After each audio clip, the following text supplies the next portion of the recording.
오늘은 로마서 10번째 시간을 나가도록 하겠습니다. 로마서 10장 1절부터 5절까지 읽어보겠습니다. 형제들아, 내 마음의 소원과 하나님께 드리는 기도는 이스라엘을 위한 것이니 즉 그들의 구원을 위한 것이니라. 내가 그들에 대해 증거하노니 그들에게는 하나님께 대한 열성은 있으나 지식을 따라 된 것은 아니니라. 이는 그들이 하나님의 의를 모르고 자기들의 의를 세우려 함으로써 그들 스스로 하나님의 의에 복종치 아니하였음이라. 그리스도께서는 믿는 모든 사람에게 의가 되시고자 율법의 끝이 되셨느니라. 모세도 율법에서 난 의에 대해 기록하기를 율법을 행하는 사람은 그것들로 인하여 살리라고 하였느니라.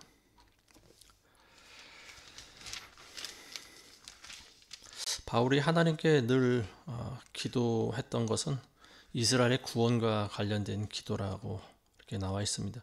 지난번에 우리 9장 2절에 보면 내 마음에 큰 근심과 그치지 않은 슬픔이 있다 이렇게 고백하고 있는데요. 이 사도 바울은 자기 형제 동족인 이스라엘의 구원을 위해서라면 자신이 저주를 받아도 좋다 이런 고백을 했습니다. 이스라엘이 구원을 받지 못하는 큰 이유를 두 가지로 우리가 살펴보면 선민사상이라고 하는 것이 있고요. 그리고 율법이다라고 하는 거죠. 선민사상에 젖어 있는 이 사람들은 본인들이 어떤 율법의 행동만 하면은 전부 구원을 받는다라고 그런 오해를 하고 있었다라고 하는 거죠. 구원이라고 하는 것은 시작부터 마지막까지 전체 큰 그림을 우리가 구원이라고 본다고 제가 말씀드리지 않습니까? 근데 이 사람들은 구원의 시작점을 가지고 이제 구원을 받았다. 그리고 오랫동안 그런 식의 사고방식이 고착화되고 또 그게 관습화되고 오랫동안 계속 쌓이게 됨으로 말미암아 구원과는 점점 상관이 없는 민족이 되어버렸다라고 하는 거죠. 구원을 향해서는 이제 계속적인 우리가 영적인 전투를 해가야 됩니다. 근데 이스라엘은 그렇게 하지 않았다라고 하는 거죠. 홍해 바다를 건너서 광야에 들어온 이스라엘 민족들이 그 광야에 살고 있는 이방인들과 계속 전쟁을 벌이지 않습니까? 근데 이 율법을 통해서 이 사람들은 율법의 행위를 통해서 더 이상 전투는 필요하지 않다 이런 생각을 하고 있었다라고 하는 거죠. 자, 2절 말씀해 보시면은 이스라엘 백성들은 하나님께 대한 열성은 있으나 지식을 따라 된 것이 아니다. 열정만 가지고 구원받지 못합니다. 올바른 지식이 있어야 된다는 거죠. 하나님에 대한 지식이 굉장히 중요한 거예요. 그러니까 열성은 있지만 이게 무슨 말이냐면 곧 자기들의 의의가 있다라고 하는 거죠. 자기들의 의의를 세우려고는 했지만 하나님의 의의를 세우는 것에 대해서는 하나도 관심이 없었다라고 하는 겁니다. 이스라엘 민족만큼 하나님에 대해서 열정적인 민족이 어디 있겠습니까? 종교성이 굉장히 강한 민족이죠. 우리나라 민족과 공통점이 바로 그런 부분인 것 같습니다. 우리나라 사람들도 종교성이 굉장히 강해요. 근데 중요한 것은 뭐냐? 자기의 열성이 중요한 것이 아니라 물론 열성도 필요합니다. 그렇지만 그보다 더 중요한 것이 방향 아니겠습니까? 잘못된 방향으로 아무리 열심히 달려가면 뭐 하겠습니까? 올바른 방향으로 달려가야지. 그래서 이 올바른 지식을 이스라엘 백성들이 따라가지 않음으로 인해서 결국은 멸망의 길로 갔다. 이렇게 성경은 기록하고 있습니다. 호세아서 4장 6절에 보면 내 백성이 지식이 없어 망하는도다. 이렇게 나와 있습니다. 이스라엘은 올바른 지식이 없었기 때문에 구원의 좁은 길로 가지 않고 양들을 인도하는 그 지팡이를 붙잡은 형국이다라고 하는 거죠. 우리가 보름달이 밝은 밤에 나와서 누군가 저 달을 보라 하고 손가락으로 가리킬 때 사람들이 달을 쳐다봐야 되는데 달을 쳐다보지 않고 그 달을 가리키는 손가락만 보고 있다면 그것이 무슨 의미가 있겠습니까? 달을 가리키는 사람은 내 손을 보지 말고 저 달을 보라고 하는 건데 사람들이 달은 쳐다보지 않고 손가락만 바라보고 있다라고 하는 거죠. 율법도 이와 마찬가지예요. 하나님께서 율법을 주셨을 때는 이 율법을 통해서 하나님을 더 알아야 된다. 하나님의 마음을 알아야 되고 하나님의 의를 세우는 것이 너희가 진정으로 나아가야 될 목적이다라고 하는 거죠. 근데 사람들은 그저 율법의 행위만 계속 고수했다라고 하는 거죠. 그래서 3절에 보시면 이는 그들이 하나님의 의를 모르고 자기들의 의를 세우려 함으로 그들 스스로 하나님의 의에 복종치 아니하였습니다. 잘못된 방향으로 열심을 가진 사람들이 가장 무서운 거예요. 이런 사람들이 극단적으로 가면 이제 사이비 종교인이 될 수도 있는 거죠. 이 이스라엘 사람들이 율법적인 행동이 굉장히 강하지 않습니까? 때가 되면 제사를 드리고 그리고 또 모든 율법을 다 지키려고 하다 보니까 정작 율법의 행위는 있으나 율법의 본질이 없는 거예요. 하나님께서 율법을 주셨을 때는 어떠한 목적을 가지고 주셨겠죠. 그리고 그 하나님의 목적은 이스라엘 사람들이 그리스도의 성품으로 변화되는 거예요. 하나님을 닮아가는 거죠. 그래서 율법이 없어도 잘 먹고 잘 살 수 있도록 하나님의 축복 가운데 살아가기를 하나님이 원하신 거예요. 근데 이스라엘 사람들은 그렇게 안 했다라고 하는 거죠. 율법을 통해서 자기의 의를 드러내려고 했다라고 하는 거죠. 하나님 보세요. 내가 이렇게 잘 지키고 있습니다. 율법의 행위만 계속하는 거예요. 때가 되면 짐승 잡아서 제사를 드리고 또 모든 율법을 하나도 어기지 않고 다 지킴으로써 자기가 이렇게 훌륭한 사람이 되었다. 그러니까 이런 종교인들에게 있어서 율법이라고 하는 것은 어떤 결과를 가져오냐. 결국 자아가 점점 더 세지는 거예요. 그리스도가 원하는 방향과는 점점 다른 방향으로 가는 거죠. 하나님께서 우리에게 원하시는 바가 뭡니까? 자기의 자아를 죽여야 된다라고 하지 않습니까? 근데 이스라엘 사람들만큼 자아가 강한 사람이 없어요. 그래서 성경에 보면은 너희 민족은 마음이 강팍하고 목이 곧은 백성이다. 이런 말을 자주 하고 있지 않습니까? 자기 의가 더 강해지는 거예요. 종교적인 그런 행위를 열심히 하면 할수록. 마태복음 23장 23절 이하에 보시면은 예수님께서 그런 사람들에게 주시는 말씀이 있어요. 제가 한번 읽어보겠습니다. 위선자인 서기관들과 바리새인들아 너희에게 화가 있으리라. 이는 너희가 박하와 아니스와 커민의 11조는 바치면서 율법과 공의와 자비와 믿음에 더 중요한 것을 빠뜨렸기 때문이다. 너희는 이것들도 행하고 또 저것들도 저버리지 말아야 하리라. 너희 눈먼 안내자들아 너희가 하루살이는 걸러내고 낙타는 삼키는도다. 위선자인 서기관과 바리새인들아 너희에게 화 있으리라. 이는 너희가 잔과 접시의 겉은 깨끗하게 하나 속은 약탈과 방탕으로 가득 차 있기 때문이라. 너 눈먼 바리새인들아 잔과 접시 안을 먼저 깨끗이 하라. 그러면 그 겉도 깨끗하게 되리라. 위선자인 서기관과 바리새인들아 너희에게 화가 있으리라. 이는 너희가 회칠한 무덤처럼 실로 겉으로는 아름답게 보이나 안에는 죽은 자들의 뼈와 모든 더러운 것으로 가득 차 있도다. 이와 같이 너희도 겉으로는 사람들에게 의롭게 보이나 속에는 위선과 불법으로 가득 차 있도다. 지금 예수님께서 계속 이 서기관과 바리새인들을 위선자라고 질책하시는 이유가 뭡니까? 너희가 겉으로는 신앙생활 잘하고 믿음이 좋은 것 같지만 속에는 악독한 마음을 계속 품고 있다라고 하는 거죠.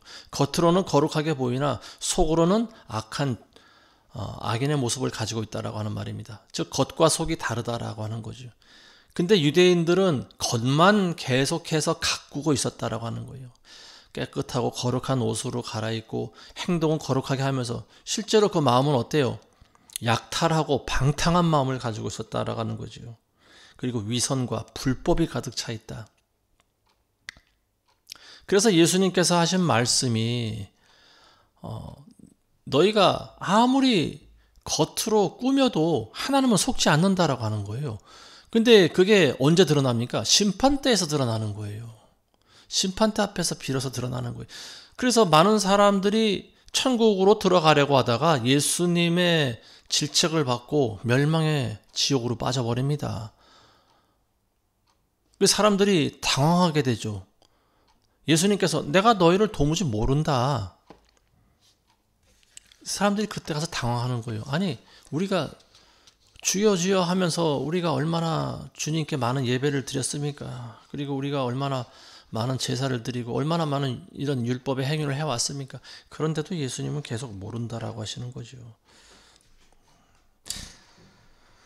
겉과 속이 다른 이런 종교인들, 이런 사람들이 결국은 하나님의 의도 모르고 그리고 하나님의 말씀에도 복종하지 않고 오직 자기 의만 세우는 데 가득 차 있는 사람들이다.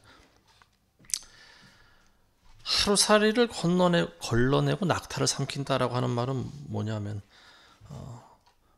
예수님께서 그런 비유로 말씀하셨는데 너희 눈에 있는 들보는 가지고 있구나. 그러면서 남의 눈에 있는 티끌을 보느냐. 남의 눈에 있는 티끌을 빼내면서 너희 눈에 안에 있는 들보를 왜 안 빼냐. 먼저 들보를 제거해야 된다. 그런 말씀하시는 거죠.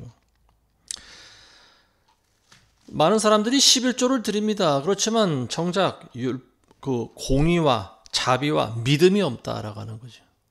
그러니까 겉으로 보여지는 행동과 내면적인 모습을 예수님께서 계속 이렇게 비유하시면서 대조하시면서 지금 말씀하고 계시는데 이 서기관과 바리새인들을 질책하신 그 내용이 바로 오늘날 교회의 모습이다라고 하는 거예요. 배교한 교회들의 모습이다. 그리고 본질을 잃어버린 많은 중대형 교회들의 모습이다라고 하는 거죠. 지난주에 제가 예전에 사역하던 교회 동기 목사님을 한 명 만났습니다. 근데 10년도 넘게 10몇 년 만에 만난지 몰라요. 근데 또 다른 목사님과도 집에 와서 또 연락이 돼서 그분과는 또 통화만 했고요. 만나지 못했고. 근데 만난 목사님도 그렇지만 전화 통화만 했던 목사님과 통화를 하고 나서 깜짝 놀랐어요. 이제 내년이면 은퇴할 나이인데, 근데 작년인가 언제 당이 580까지 올라갔다라고 하는 소리를 들었어요. 그 거의 치사량 수준이 아닌가 싶습니다. 그래서 병원에 입원했다라고 하는데, 근데 지병이 평소에 있었던 것도 아니고 어떻게 해서 그런 지경까지 갔느냐. 집안에 내력도 없어요. 근데 쭉 이야기를 들어보면 답이 뻔한 거예요. 왜냐하면은 스트레스 때문에 그렇습니다. 대형교회에서 사역하는 것이 보통 스트레스가 아니에요. 저도 그 과정을 겪어봤지만 교구장 생활할 때 교구장들에게 요구하는 것은 교회가 딱 한 가지입니다. 사람들 많이 데려오는 거예요.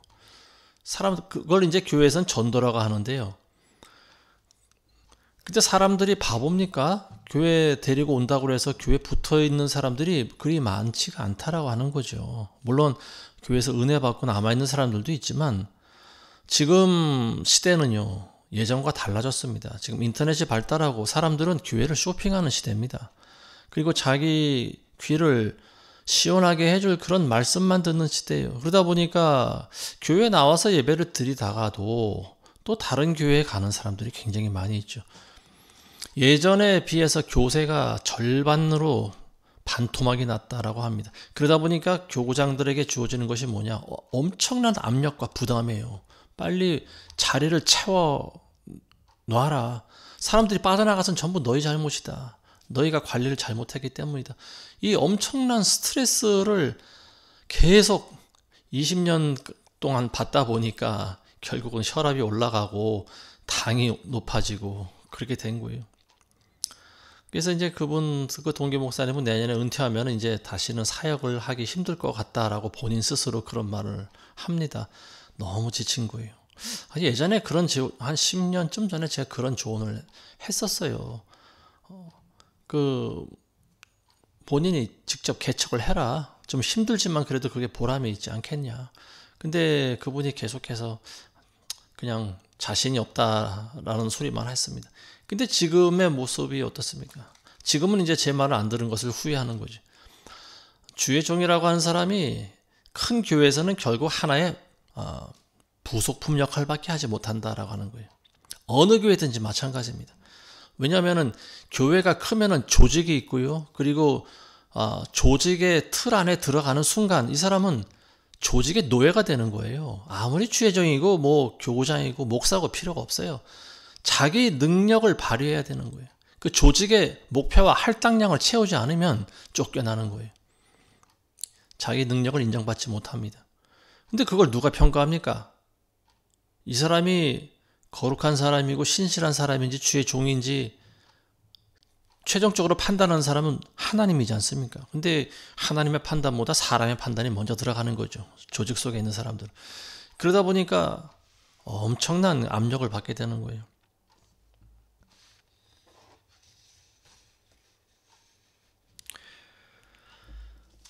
저도 사역을 했을 때 주일날만 돌아오면은요, 가슴이 답답해집니다. 은혜를 받으면 왜 그러겠어요? 은혜를 못 받으니까 그러는 거예요. 그리고 겉과 속이 다른 교회 모습을 사역을 하면 할수록 더 알아가니까 그게 너무 힘든 거예요. 일주일마다 담임 목사의 설교를 제일 첫 예배 때 앉아서 들어야 되는데 그 시간이 가장 곤욕스러운 시간이. 설교 시작하면 그때부터 눈이 감기기 시작합니다. 늘 들어왔던 말이고 똑같은 말이고 똑같은 설교의 주제가 축복밖에 없어요. 계속해서 축복으로 시작해서 축복으로 끝납니다. 근데 왜 이렇게 졸린지 모르겠어요. 그게 하루, 한 주, 한두 주도 아니고요. 1년, 2년, 10년이 가고 사람 어떻게 될까요? 완전히 피폐해지는 거예요. 가지고 있던 믿음마저 다 잃어버리는 거예요. 오늘날 교회 시스템이 바로 그래요. 새로 나온 새신자들은 잠시 반짝 은혜를 받는지 모르지만 정작 사역자들은 거의 다 죽어가고 있습니다. 왜 그럴까요? 종교인으로 전락하기 때문에 그래요. 율법주의자들과 똑같이 되는 거예요. 그리고 주의 종이 하나님보다 사람을 두려워하기 때문에 그렇습니다. 여기서 떨려나면 내가 월급을 어디서 받을까? 내가 무엇을 먹고 살까?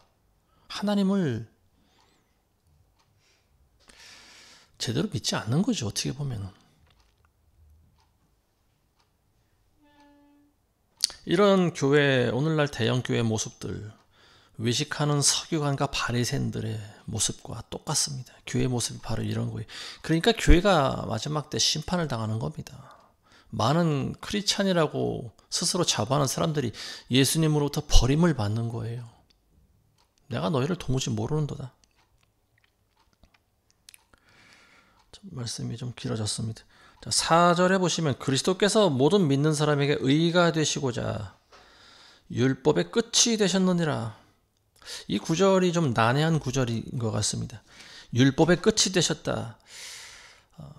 율법의 끝이다라고 하는 것은 이제 예수님께서 율법을 폐하셨다 이렇게 생각할 수 있어요. 근데 이 마침이 되셨다라고 하는 끝이다라고 하는 말에 이 텔로스라고 하는 단어인데요. 이게 두 가지 뜻을 가지고 있습니다. 하나는 끝이라고 하는 말이 있고요. end, 영어로 end죠. 마지막이라고 하는 말이 있고 또 하나는 목적이라고 하는 뜻을 가지고 있습니다. purpose라고 하는 말을 가지고 있어요. 그러니까 근데 여기서의 그 의미상 해석은 뭐냐? 율법의 끝이 아니고 율법의 목적을 이루었다. 율법의 완성이다. 이런 뜻으로 해석하는 것이 더 올바른 해석이죠. 성경은 율법이 그리스도의 구속 사건으로 율법이 완전히 폐해졌다고 말씀하고 있지 않습니다. 마태복음 5장 17절에 보면 예수님께서 내가 율법이나 선지서를 폐기하러 온 줄로 생각하지 말라. 나는 율법을 폐기하러 온 것이 아니라 완성하러 왔느니라. 이루려고 왔느니라. 이렇게 말씀하고 있습니다.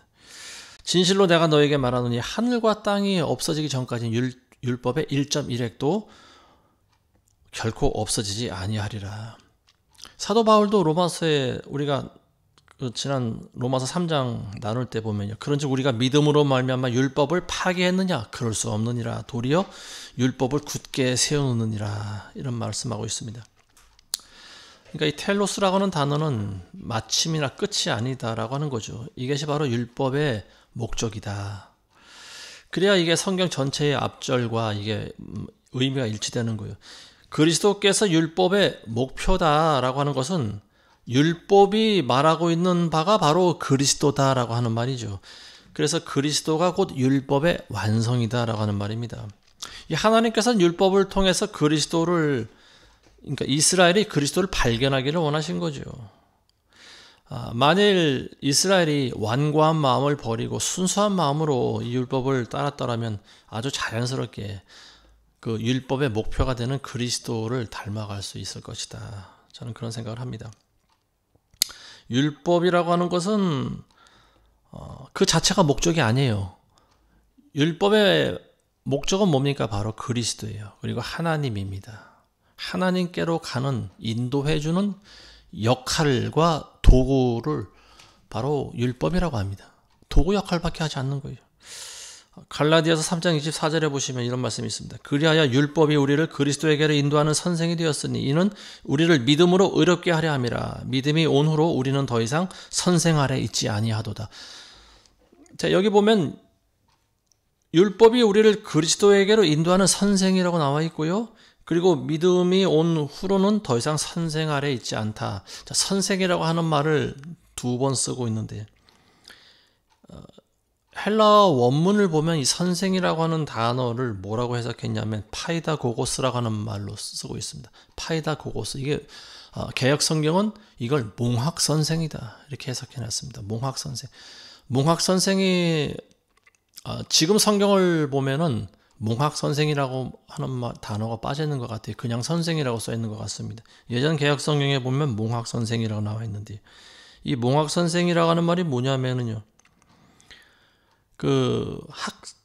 원래 로마 시대 때, 그 당시, 바울이 살았던 그 시대, 로마 시대 때 귀족 자녀들을 학교 보내주는 일을 하는 그 노예들을 몽학 선생이라고 합니다. 이걸 파이다고고스라고 합니다. 우리말로 해석하다 보니까 어린 학생들을 예전에 몽학이라고 그랬어, 몽학.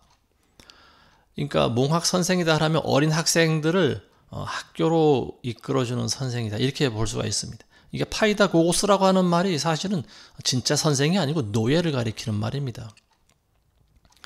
몽학이다라고 하는 말은 꿈을 꾸는 학생들이다. 즉 아침에 일어나기 싫어하는 잠이 덜 깬 학생들을 몽학도다 이렇게 말하고 있는데 그러니까 그런 어린 학생들을 이제 학교 등하교 시켜주는 그런 로마 시대 노예를 파이다고고스라고 합니다. 몽학 선생이라고 하는 말이 바로 그거예요. 율법이라고 하는 것이 바로 이 몽학 선생이다라고 하는 거예요. 파이다고고스라고 하는 말입니다. 율법은 단지 너희를 학교에 보내주는 파이다고고스밖에 안 돼. 몽학 선생밖에 안 돼.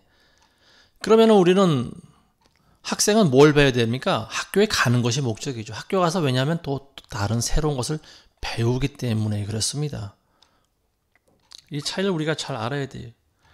선생이라고 하는 단어를 원래는 디다스 칼로스라고 합니다. 이거는 새로운 지식을 가르쳐주는 사람이고요.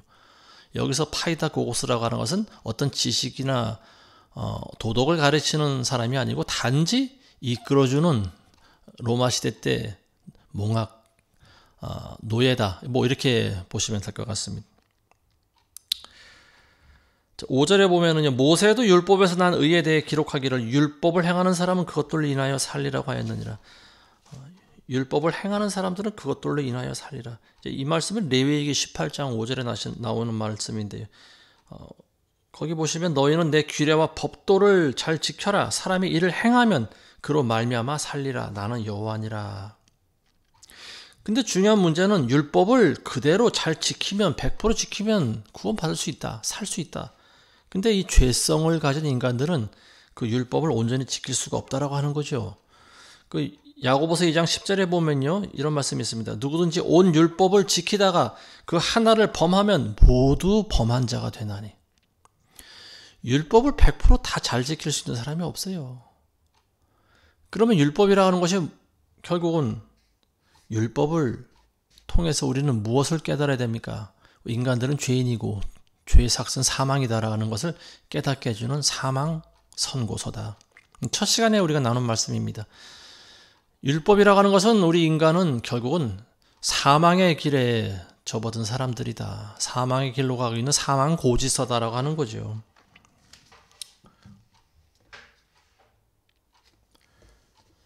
자, 6절에서 13절 보겠습니다. 그러나 믿음에서 난 의인은 이같이 말하기를 내 마음에 누가 하늘에 올라갈 것인가 하지 말라 하였으니 그것은 그리스도를 위로부터 모셔내리려는 것이요 또한 누가 깊은 곳으로 내려갈 것인가 하지 말라 하였으니 그것은 그리스도를 죽은 자들로부터 다시 모셔 올리려는 것이라. 그러나 그것이 무엇을 말하느냐? 말씀이 네게 가까워 네 입에 있으며 네 마음에 있노라 하였으니 곧 우리가 전파하는 믿음의 말씀이라. 네가 내 입으로 주 예수를 시인하고 또 하나님께서 그를 죽은 자들로부터 살리신 것을 네 마음에 믿으면 구원을 받으리라. 이는 사람이 마음으로 믿어 의에 이르고 입으로 고백하여 구원에 이르기 때문이라. 성경이 말씀하시기를 그를 믿는 자는 누구나 부끄러움을 당하지 아니하리라고 하였느니라. 유대인과 헬라인 사이에 차별이 없으니 이는 만민에게 동일한 주께서 그를 부르는 모든 사람에게 부유하심이라. 주 이름을 부르는 자는 누구나 구원을 받으리라.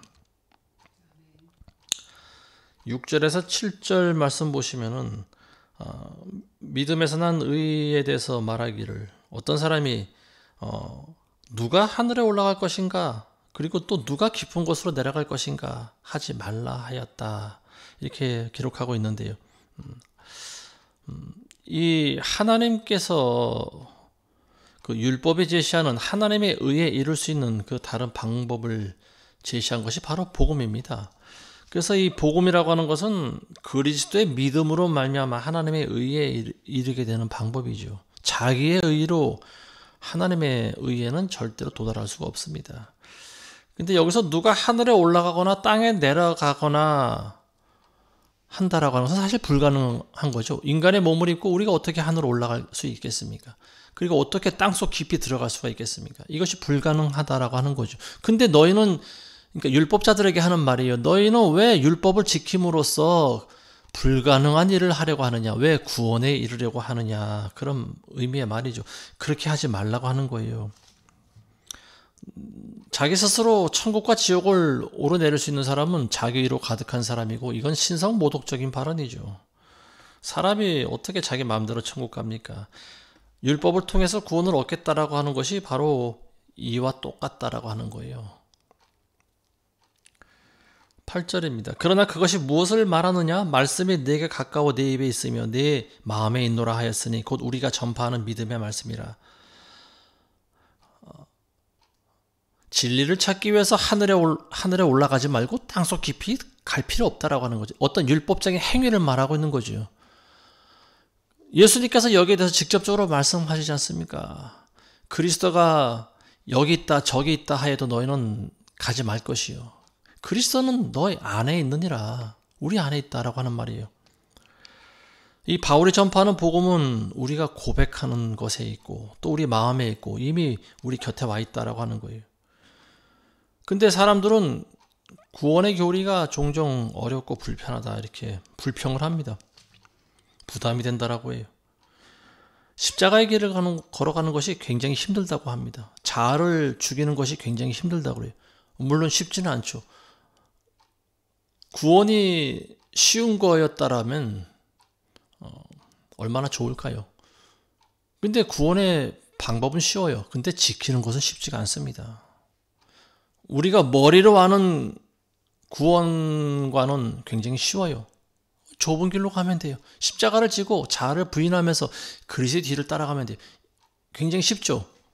근데 그걸 지키기라는 것은 쉽지가 않습니다. 근데 우리가 십자가의 길을 걸어가는 것이 힘들다고 구원을 포기하겠습니까? 그렇게 할 수는 없다라고 하는 거죠. 왜냐하면 우리가 이 땅에서 비록 고난을 당하더라도 영원한 천국에 들어가는 것이 낫지 잠시 이 땅의 삶을 위해서 영원한 지옥으로 가야 되겠습니까? 그런 사람은 어리석은 사람이에요.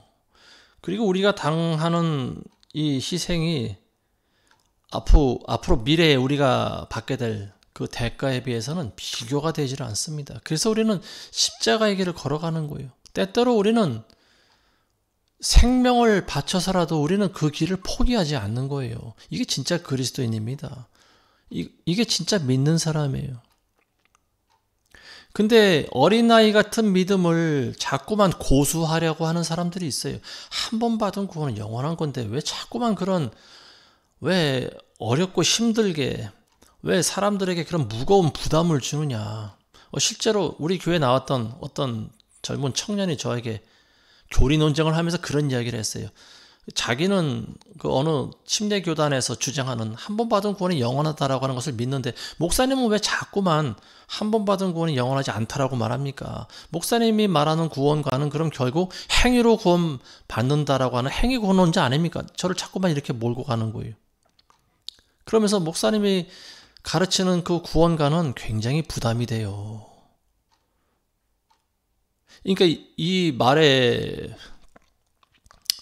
의미는 뭡니까?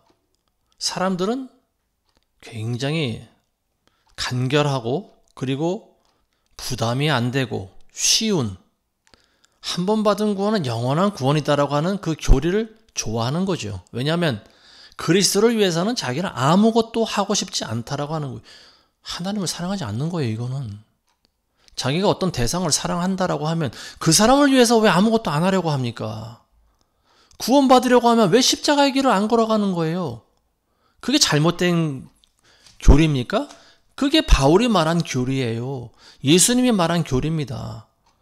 근데 그 청년은 어느 단계까지 가느냐 하면은요, 모든 행위를 전부 행위 구원론으로 보고 있습니다.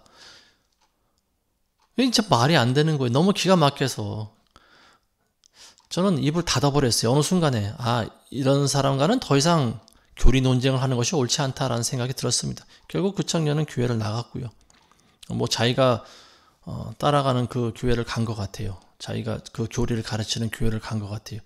근데 물론 사실 교리가 우리를 구원하는 것은 아닙니다. 물론 그 교리를 믿는다 하더라도 십자가의 길을 걸어가면 돼요. 자기를 부인하고 나보다 그리스도를 더 사랑하고 좁은 문을 향해서 계속 걸어가면 구원의 길에 들어가게 돼 있어요. 근데 문제는 그렇게 하는 사람들이 과연 몇 명이나 될까라고 하는 거죠.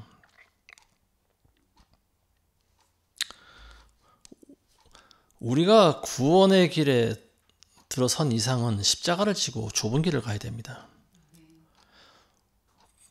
자기가 처음 받은 구원, 내가 한 번 머리로 믿었으니까 난 구원 받았어. 난 예수를 믿어. 난 구원 받았어. 이게 영원토록 지속될 거라고 하는 거, 이건 이단 구원관입니다. 이거는 구원파에서 말하는 그런 교리와 같은 거예요. 정말로 구원받은 사람은요, 십자가의 길을 걸어갑니다. 자기를 부인합니다. 그리고 그리스도를 위해서 모든 것을 희생합니다. 이게 그리스도를 진짜 사랑한 사람이에요. 나는 이미 구원받았으니까. 그리고 모든 인간은 다 죄인이잖아. 죄 안 짓는 사람이 어디 있어? 나에게 자꾸 이런 부담 주려고 하지 마. 십자가의 길이니 자아를 부인하느니 이런 건 다 행위 구원론적인 거야. 이단의 교리입니다. 이단들이 하는 말이에요. 여러분들 속지 마시기 바랍니다. 그리스도인들은 절제를 할 줄 알아요. 근데 그 이단 교리를 가르치는 교회에서는 열매 맺는 것도 굉장히 가볍게 여기는 것 같아요. 구원과 열매는 상관이 없다라고 하는 거죠. 굉장히 무서운 말이에요. 예수님이 구약시대의 마지막 선지자라고 하는 거죠. 구약의 마침이다. 율법의 마침이다. 그러니까 예수님이 하신 말씀은 구원과는 관련이 없다라고 하는 거예요. 굉장히 무서운 말입니다. 사도 바울의 말을 이게 진짜 구원이다라고 하는 거예요. 이 사람들이 받고 싶어하는 건 은혜예요. 그저 값없이 받는 은혜. 그리고 자기 희생이 없는 안일한 구원. 한 번 받은 구원은 영원토록 가는 구원. 이게 부담이 없다. 그래서 나는 이걸 선택하겠다라고 하는 거예요. 근데 의외로 이런 사람들이 굉장히 많이 있습니다. 이 침례교회에서 가르치는 이 구원관을 장로교에서도 그대로 가르치기 때문에 그래요.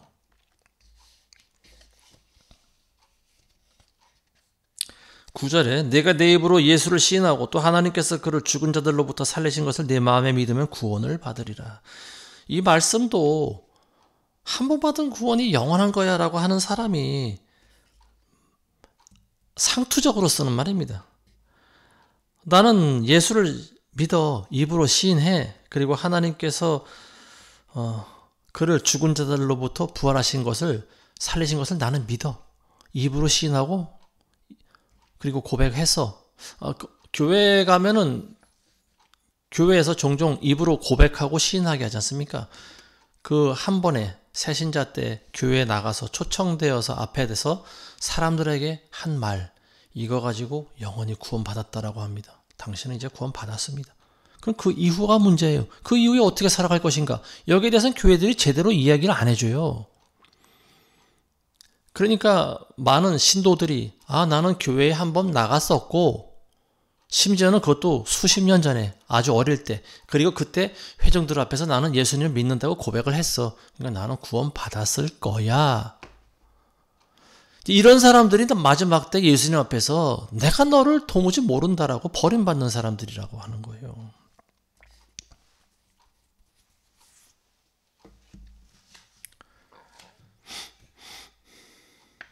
바울은 복음에 나타난 하나님의 의를 얻을 수 있는 방법을 두 가지를 제시하는데, 하나는 시인하는 거고 하나는 믿는 거예요. 시인한다라고 하는 말이 호모로게오라고 하는 헬라어인데, 이 말은 무슨 말이냐면은 같은 말을 두 번 반복한다라고 하는 말입니다. 그게 시인한다라고 하는 거예요. 그리고 이 말은 공적인 자리에서 말을 해야 되는 거예요. 사적인 자리에서 자기 혼자 아무리 앵무새처럼 떠들어도 소용이 없어요. 그리고 공적인 자리에서 해야 되는데, 지금과는 상황이 다른 거죠. 2000년 전에 초대교회 시절에는요, 이 말을 어디 가서 해야 되느냐 하면은, 교회 그 회원들 앞에서도 말을 해야 되고요. 예를 들어서 그리스도인들을 핍박하던 시대 아닙니까? 잡히면 끌려가는 거죠. 그리고 유대교 공회당에도 세워지고요. 더 나아가서는 로마 재판정에도 설 수가 있는 거예요. 그때 가서도 동일한 말을 자기가 두 번 해야 된다. 이게 호모로게오라고 하는 말이에요. 이게 시인이다라고 하는 거죠. 근데 사람들은 그렇게, 지금 시대 사람들은 자기 목에 칼이 들어오는 그런 상황을 맞이하지 않습니다. 그저 시인하는 거죠. 그리고 자기가 그저 마음으로 믿는다라고 하는 거죠. 그러니까 이 말에 대한 오해가 비롯되는 거예요. 이 공적인 신앙 고백, 초대교회 당시에는 이걸 함으로써 내 모든 걸 다 잃어버릴 수 있는 거예요. 심지어는 내 생명도 잃어버릴 수 있는 거예요. 그럼에도 불구하고 나는 이걸 똑같이 말하겠다라고 하는 말입니다. 이게 시인이다라고 하는 거예요. 그리고 시인 이후에는 믿음의 삶을 살아가는 거죠. 내가 말한 대로 나는 믿음의 삶을 산다. 계속 누누이 말씀드리듯이 십자가의 삶을 살아가는 거예요. 좁은 길을 향해 나가는 거예요. 자기를 부인하면서 계속 살아가는 거죠. 왜? 누구를 위해서? 예수 그리스도를 위해서 그렇게 하는 거예요. 예수님을 사랑하니까 우리가 그렇게 살아가는 거예요. 이게 진짜 그리스도인입니다. 그럴 때 결국 우리가 그리스도의 성품, 신의 성품이라고 성경 기록하고 있습니다. 여기 도달하는 거고요. 그리고 비로소 우리 안에 열매가 맺어지는 거죠. 9가지 성령의 열매가 풍성히 맺어집니다. 이게 맺어져야 되는 거예요. 이게 없으면 어떻게 한다 그랬어요? 도끼로 찍음을 받는다 그러지 않습니까? 그래서 불쏘시개로 던져진다 그랬잖아요. 근데 열매가 중요하지 않다고요? 이게 도대체 어디서 나온 생각입니까? 구원받는데 열매가 필요 없다라고 하는 것은 이건 2단 중에 상이단인 거예요. 자, 10절입니다. 이는 사람이 마음으로 믿어 의에 이르고 입으로 고백하여 구원에 이르기 때문이다. 9절과 같은 말이죠. 사람이 마음으로 믿어 의에 이르고 입으로 시인하여 구원에 바른다. 이 말씀이 이제 아까 복음에 나와 있는 하나님의 의에 이를 수 있는 두 가지 방법, 시인하는 거, 믿는 거, 이 두 가지를 통해서 우리가 구원을 받을 수 있다라고 하는 건데요. 근데 이 10절에 있는 말씀, 이것도 사람들이 줄줄 외는 말이죠. 사람이 마음으로 믿어 의에 이르고 입으로 고백하여 구원을 받는다. 이렇게 아는 사람이 누가 있어요? 교회 한 번으로 나온 사람은 다 한 거예요. 한 번씩 다 했잖아요. 난 예수님을 믿습니다. 나는 예수님이 우리의 구세주인 걸 믿습니다. 한 번씩 다 고백했잖아요. 10절 말씀은 직역 해석하면 이런 의미입니다. 왜냐하면 마음 안에서 의를 향하여 믿어지고 구원을 향해 입으로 시인하기 때문이다. 이게 바로 마음으로 믿는 것이 이제 의를 향한다라고 하는 거지요. 마음 안에서 의를 향해 믿어지고 그리고 구원을 향해 입으로 시인된다. 현재 진행형이에요. 계속 가고 있는 거죠. 구원이라고 하는 것이 한순간에 고백으로 완성되는 것이 아니다라고 하는 거예요. 지금도 계속 진행되고 있다라고 하는 거죠. 그리고 아까도 말씀드린 것과 같이 시인하는 거, 믿는 거, 지금의 상황과는 때가 달라요. 내가 시인하는 순간, 이 호모로게오를 하는 순간 내 목이 잘리는 거예요, 금방. 그래도 똑같은 말을 2번 하는 거예요. 이게 진짜 믿음의 사람이에요. 자, 11절에 그리스도를 성경이 말씀하시기를 그를 믿는 자는 누구나 부끄러움을 당하지 않는다 하였느니라. 그래서 이 그리스도를 믿는 자가 마지막 때 심판대 앞에서 부끄러움을 당하지 않는다라고 하는 거예요. 바른 복음을 가지고 바르게 공적으로 목에 칼이 들어와도 2번 말을 똑같은 신앙 고백을 시인한 사람들과 그리고 믿음의 길을 걸어온 사람들은 예수님 앞에서 수치를 당하지 않는다라고 하는 말입니다. 근데 마태복음 7장 21절에 보시면 예수님께서 내가 너희를 도무지 알지 못한다. 그런 말씀이 나오죠. 이 말씀은 이제 서기관과 바리새인들과 같은 사람들에게 주어지는 말씀이고요. 외식하는 사람들에게 주어진 말씀입니다. 하나님의 의가 아니고 자기의 의를 세우기에 급급한 사람들이 듣는 말입니다. 내가 너희를 도무지 알지 못하나니 이 말씀의 뜻은 뭐냐면 너는 나를 조금도 닮지 않았다라고 하는 말입니다. 그리고 그것은 불법이니 내게서 떠나가라. 내게서 꺼지라. 이런 말씀입니다. 굉장히 무서운 말씀이죠. 굉장히 많은 크리스찬이라고 스스로 믿는 사람들이 예수님 심판대 앞에서 수치를 당합니다. 그리고 당황합니다. 그리고 영원히 돌이키지를 못합니다. 그래서 이런 비참한 사람이 되지 않기 위해서는 어떻게 됩니까? 예수님이 하신 말씀대로 살아가야 되는 거예요. 산상수훈에 있는 말씀을 우리가 계속 암송할 때까지 그 말씀을 읽으시기 바랍니다. 그리고 그렇게 살려고 여러분들 노력하셔야 돼요. 듣기만 하면 소용이 없어요. 듣고 행하는 자라야 구원을 받는 거예요. 어떤 사람들은 모래 위에 집을 짓고 어떤 사람은 반석 위에 집을 짓습니다. 근데 평소에는 그게 잘 구별이 되지 않아요. 차이가 없어요. 근데 어떨 때 차이가 납니까? 비가 오고 바람이 불고 홍수가 나고 그러면 모래 위에 집을 지은 사람의 집은 그냥 폭삭 무너져 버리는 거죠. 시험과 환란이 오면은 믿음이 분별된다라고 하는 거죠. 판가름이 나고 차이가 난다라고 하는 말이에요. 많은 사람들이 모래 위에 집을 짓고 있어요. 모래 위에 집을 짓는 사람들은 구원을 완성하지 못합니다. 지금이라도 빨리 돌이켜야 돼요. 반석 위에 집을 지으셔야 되는 거예요. 처음엔 좀 힘들지만 반석 위에 집을 짓는 사람이 지혜로운 사람입니다. 그래야 마지막 때 환난과 심판 때 무너지지 않습니다. 13절에 주의 이름을 부르는 자는 누구나 구원을 받으리라. 한 번 받은 구원은 영원한 구원이다라고 주장하는 사람들이 또 잘 쓰는 말이 이거예요. 주의 이름을 부르는 자는 누구나 구원 받는다라고 하는 거죠. 그리고 주의 이름을 부르는데도 구원 받지 못한다라고 하는 것은 하나님을 거짓말쟁이로 만드는 것이다. 이렇게 주장하고 있어요. 근데 예수님께서는 분명히 말씀하고 있지 않습니까? 마태복음 7장에서 누구든지 주여 주여 하는 자마다 다 천국에 들어가지 못한다. 그럼 이게 무슨 말일까요? 주의 이름을 부르는 자는 누구나 구원을 받으리라. 이단들이 잘 쓰는 방법이 이거죠. 한 문장이나 한 단어만 띄어서 그걸 주장하는 거죠. 계속해서. 근데 단어보다 중요한 것이 문장이고요. 문장보다 중요한 것이 문맥입니다. 전체 문맥을 봐야 되는 거예요. 여기서 주의 이름을 부르기만 하면 다 구원받는다. 예를 들어서 어느 교단에서 주장하는 대로 그러면 주의 이름이 뭐가 되는 겁니까? 이방인들이 주절지절 외에는 주문처럼 되어버리는 거예요. 예수 그리스도라고 하는 이름은 주문이 아닙니다. 그리고 그 이름에는 큰 대가가 따르는 거예요. 내가 예수 그리스도를 믿는 그리스도인입니다 라고 할 때는요, 나는 그리스도와 같이 나는 십자가에 못이 박힌 사람이다 라고 하는 큰 대가가 따르는 거예요.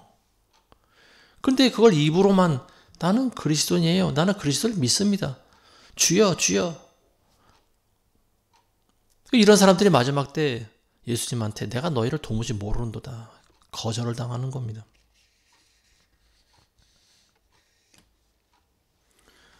구원을 얻기 위해서는요, 예수님을 불러야 됩니다. 이거 맞는 말이에요. 예수님을 찾아야 돼요. 예수님을 간절히 매달려야 됩니다. 그럼 예수님께서는 긍휼하신 분이죠. 누가 물에 빠져 있을 때 살려달라고 그러면은 안 살려줄 사람이 어디 있습니까? 건져주는 거예요. 그럼 이 사람 어떻게 되나요? 예수님을 따라가야 되는 거죠. 10명의 문둥병자가 다 고침을 받았는데 돌아온 사람은 한 명밖에 없었어요. 똑같은 거예요. 우리가 아무리 주의 이름을 부르고 구원을 받았어도요, 구원을 받는다 하더라도 그 이후의 삶이 더 중요한 거 아니겠습니까? 자아를 부인하고 십자가를 지고 그리스도의 뒤를 따라가는 거예요. 그래야 구원이 완성되는 거 아니겠습니까? 자, 14절부터 17절 보겠습니다. 그런즉 그들이 믿지 아니한 이를 어찌 부르리요?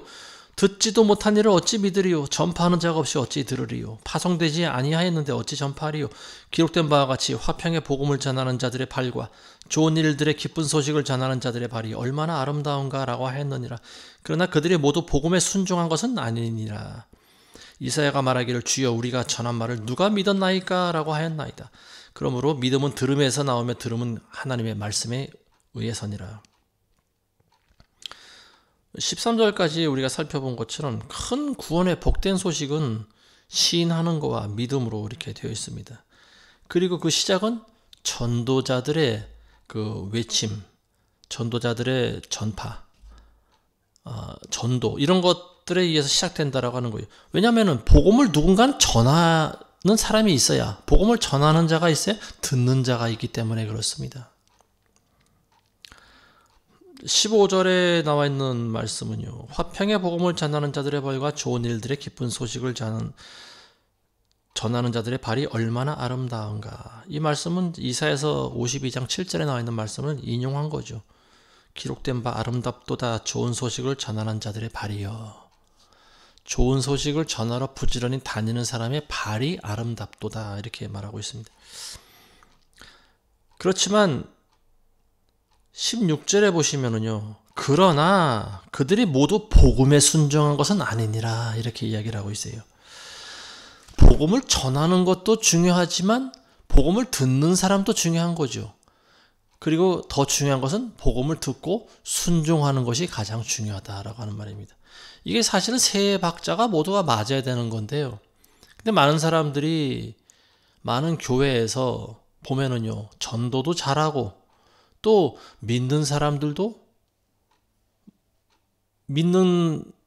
많이 생기는 것 같아요. 근데 정작 성경이 원하는 바대로 믿는 사람들, 이거를 순종이라고 성경은 기록하고 있어요.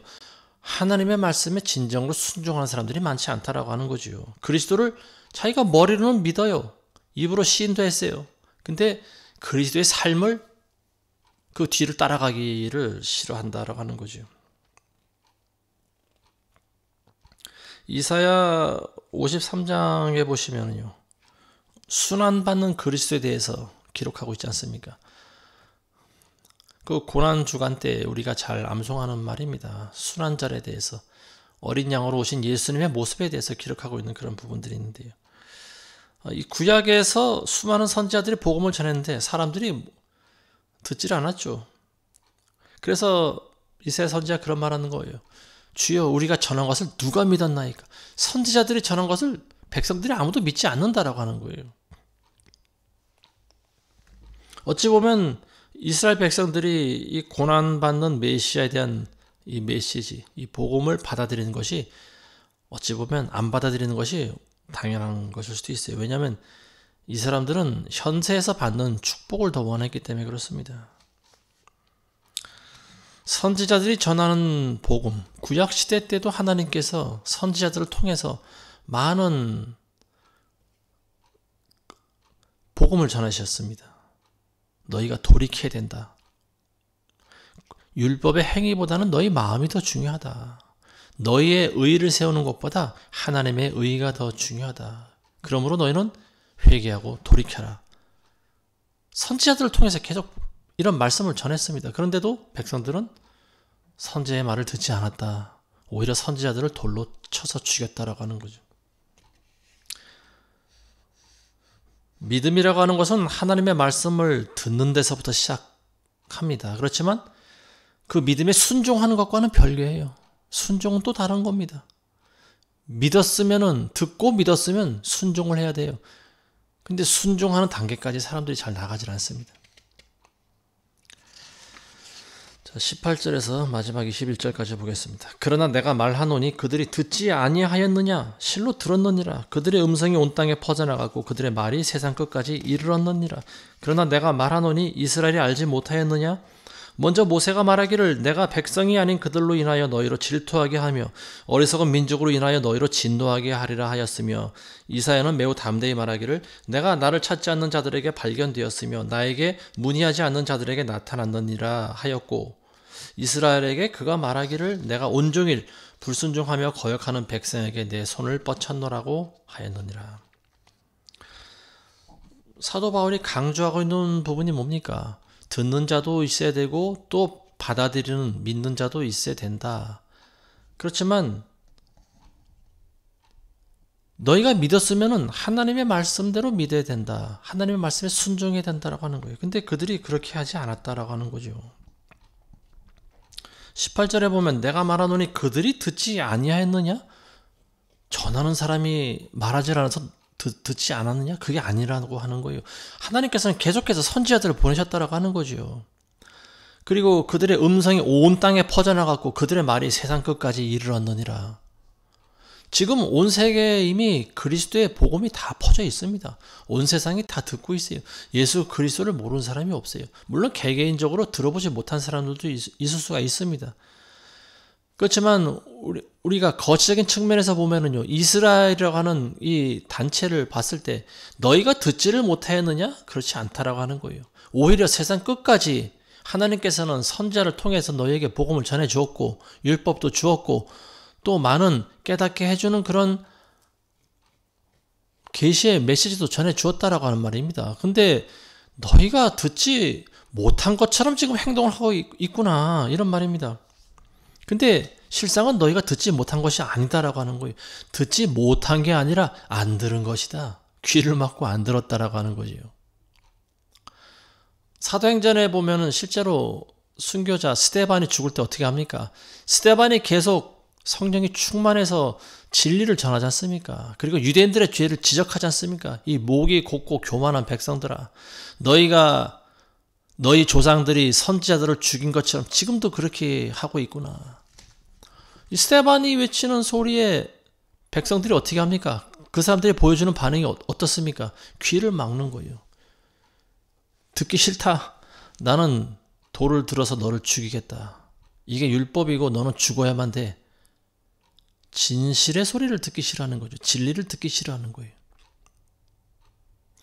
자기 의의가 가득한 사람들의 모습이 이렇습니다. 열심만 있고 하나님의 의의를 모르는 백성들의 모습이 바로 이와 같습니다. 열심만 있는 거예요. 지금 갑자기 생각이 나는데 우리나라 백성들의 모습, 우리나라 국민들의 모습이 바로 이와 같지 않은가 싶습니다.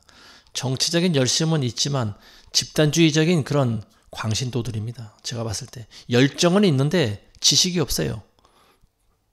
진실이 없어요. 진실을 외면합니다. 그러니까 이 사람들은 선동되기를 좋아하고요. 집단적인 행동하기를 좋아합니다. 누가 뭐래도 귀를 막는 사람들이에요. 이런 사람들을 정치적인 용어로 요즘 개딸들이다 이렇게 이야기를 하던데요. 굉장히 위험한 사람들이 우리나라에 굉장히 많이 있습니다. 이런 사람들이 이런 집단적인 행동을 하면은요, 나라도 집어삼키는 거예요. 그래서 지금 권력을 저들이 장악하고 있지 않습니까? 근데 저들이 하는 행동을 보면 어때요? 저들의 어리숙함과 허술함이 그대로 다 드러나죠. 왜냐하면 실체가 없기 때문에 그래요. 진리가 없기 때문에 그래요. 열정은 있는데 지식이 없기 때문에 그래요. 그래서 이 무지한 사람들이 보여주고 있는 행동이 지금 우리나라에 그대로 다 드러나고 있지 않습니까? 외교와 안보와 경제와 모든 분야에 있어서 전부 다 허술한 모습이 그대로 드러나고 있잖아요.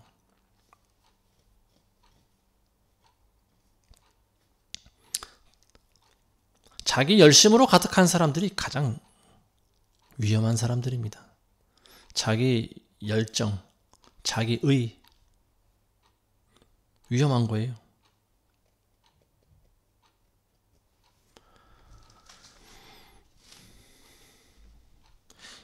사람들은 진리를 듣기 싫어합니다. 자기 귀를 즐겁게 해주는 소리만 듣고 싶어 해요. 오늘날 교인들도 마찬가지입니다. 딱딱한 말씀을 먹질 않아요.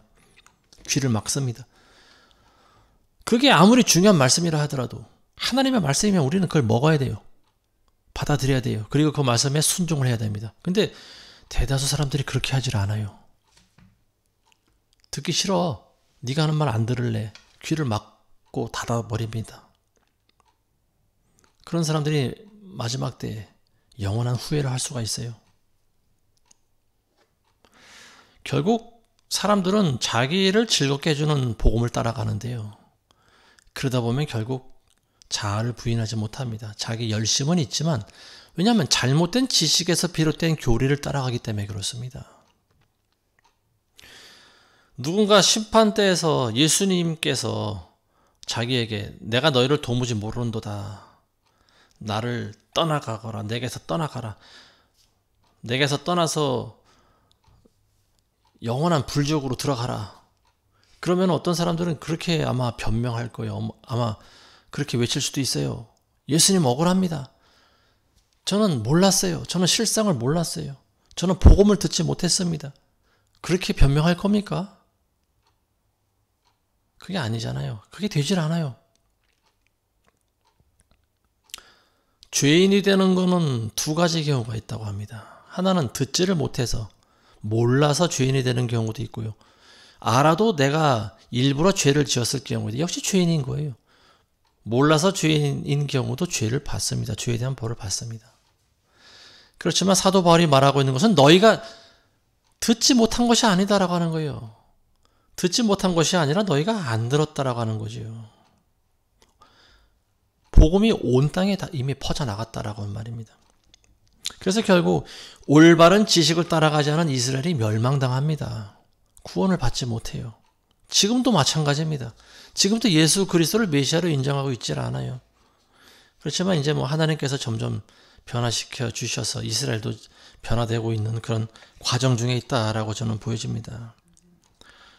교회 시대도 오늘날 교회 시대에 살아가고 있는 우리도 마찬가지예요. 우리가 올바른 지식을 따라가지 않으면 안 돼요. 열심도 중요하지만 방향이 더 중요한 거예요. 잘못된 방향으로 아무리 열심히 달려가도 오히려 지옥으로 더 빨리 갈 수 있습니다. 좁은 길을 택해서 가야 됩니다. 우리는 멸망으로 가는 길은 넓어요. 가기가 쉬워요. 편안해요. 부담이 없어요. 나를 희생하지 않아도 돼요. 그리고 남들이 다 가요. 그리고 나와 친한 사람들도 같이 가요. 심지어 나보다 더 잘난 사람들도 다 가고 있어요. 그러니까 사람은 안심합니다. 아, 이 길이 옳은 길이구나. 그렇지만 그 마지막 어떻습니까? 멸망의 구렁텅이로 빠져버리는 거예요.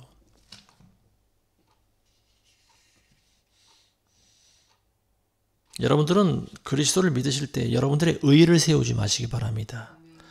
자기 의의를 세우려고 하는 사람들 저는 많이 봤습니다. 목회를 하면서 많이 봤어요. 겉으로는 믿음이 좋은 척하지만 속에는 오히려 상대방에 대한 원망과 불평과 비난과 저주밖에 없는 사람들이 있어요. 굉장히 위험한 사람들이에요.